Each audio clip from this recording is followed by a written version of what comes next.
পিঠে খেতে আমরা কম বেশি সবাই ভালোবাসি। আজকে পিঠেরই প্রিপারেশন করা হচ্ছে। পৌষ পার্বণ তো অনেক আগেই চলে গেছে। এটা ফাল্গুন মাস চলছে, বসন্ত পড়ে গেছে। যেহেতু হাজব্যান্ড কাজের সূত্রে বাইরে থাকে, তো ও এই শীতের মধ্যে পিঠে খেতে পায়নি, তাই বাড়ি এসছে, ওই উপলক্ষে পিঠে বানানো হচ্ছে। মা পিঠেগুলো বানাচ্ছে, আমিও কিছুটা হেল্প করে দিয়েছি।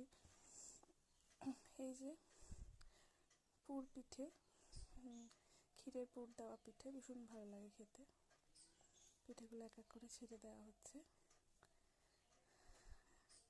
এক একজনের এক এক রকম পিঠে ভালো লাগে, আমার এই পিঠেটা ভীষণ পছন্দ, ভীষণ প্রিয়। অনেকগুলোই বানানো হয়েছে।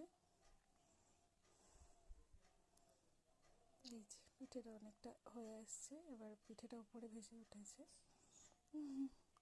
পিঠে কিন্তু বাসি খেতেই ভালো লাগে, মানে পিঠে ঠান্ডা হয়ে গেলে যে টেস্টটা, সেটা গরমে পাওয়া যায় না। ঠান্ডার টেস্টটা বেশি আমার ভালো লাগে।